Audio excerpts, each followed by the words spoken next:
আমরা অনেকে মনে করি আমাদের চেয়ারের অনেক ক্ষমতা। আমি গোটা জীবন বিশ্বাস করেছি এবং বলেছি, অ্যাডভোকেসি করেছি, চেয়ারের কোনো ক্ষমতা নাই। ব্যুরোক্রেসিতে কোনো চেয়ারেরই কোনো ক্ষমতা নেই। ব্যুরোক্রেসির বিউটি হলো যে ব্যুরোক্রেসি চলে হচ্ছে রুলস অ্যান্ড রেগুলেশনের বেসিসে।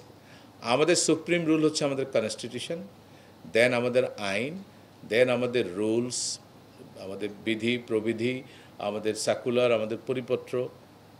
এর বাইরে কারো যাওয়ার কোনো সুযোগ নাই। আমি বলবো আপনাদের টার্গেট থাকবে, আপনার সামনে যে বিধিবিধান আছে 100% সেটা ফলো করবেন, জিরো ডেভিয়েশন। যারা এখান থেকে ডেভিয়েট করবে তাদেরকে শাস্তির আওতায় আনতে হবে।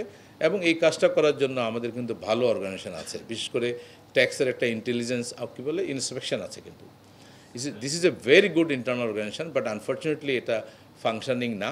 আমাদের এটা ফাংশনিং করতে হবে, শুধুমাত্র ডেভিয়েশনগুলো আইডেন্টিফাই করা।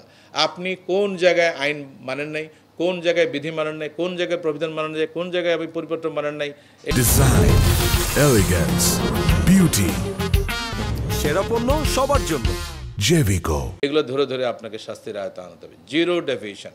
আপনারা একটা জিনিস খেয়াল করবেন, আজকে আমরা এতটুকু পিছিয়ে গেছি ডেভিয়েট করতে করতে। আমাদের ছেলেরা, আমাদের বাচ্চারা আমাদেরকে চোখে আঙ্গুল দিয়ে দেখিয়েছে, তোমরা অনেক বেশি দূর চলে গেছো, এখন তোমাদের রাইট ট্র্যাকে আসতে হবে। একটা বড় জাহাজে যদি ছোট্ট একটা ছিদ্র হয়, অতি ক্ষুদ্র একটা ছিদ্র হয়, সেখান দিয়ে পানি ঢুকে ঢুকে ঢুকে ঢুকে একদিন না একদিন সেই জাহাজ ডুববেই। সুতরাং আপনি যদি কোনো ডেভিয়েশন করেন, এর ইফেক্টে আপনি ধ্বংস হবেনই, আপনার অর্গানাইজেশন ধ্বংস হবেই। সুতরাং কোনো ডেভিয়েশন করা যাবে না।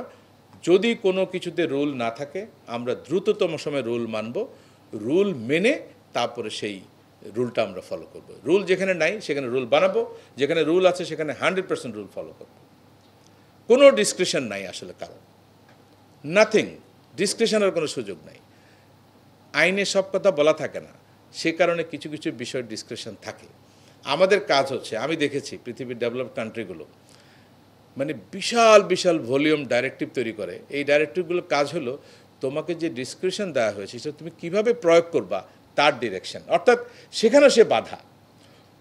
সে ফর এক্সাম্পল আমাদের এখন হয়তো নাই, আগে ছিল, যে ডেপুটি কমিশনারদেরকে বলা ছিল যে তারা ট্যাক্স ফাইলস রিটার্ন সাবমিশনের জন্য টাইম এক্সটেন্ড করতে পারবে আপ টু 2 months। তাহলে কোন ক্ষেত্রে সে 1 সপ্তাহ বাড়াবে, অথবা 5 দিন বাড়াবে, অথবা কোন ক্ষেত্রে সে বাড়াবেই না, কোন ক্ষেত্রে 2 সপ্তাহ, কোন ক্ষেত্রে 3 সপ্তাহ, কোন ক্ষেত্রে 4 সপ্তাহ, এর জন্য বিরাট এক কেতাব তৈরি হবে এবং এটা তার টেবিলে থাকবে। সে কেতাব ফলো করে বলবে, হ্যাঁ আপনাকে এই আইন অনুযায়ী আপনাকে 1 সপ্তাহ দিলাম, এই আইন অনুযায়ী আপনাকে 2 সপ্তাহ দিলাম, এই আইন অনুযায়ী আপনাকে 2 মাস দিলাম।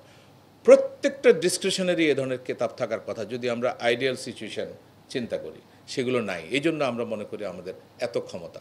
সত্যিকার অর্থে কোনো চেয়ারের কোনো ক্ষমতা নাই, সে সম্পূর্ণ রুলস রেগুলেশন দ্বারা পরিচালিত হবে এবং সেটাই আপনাদেরকে করতে হবে। এটাই ব্যুরোক্রেসির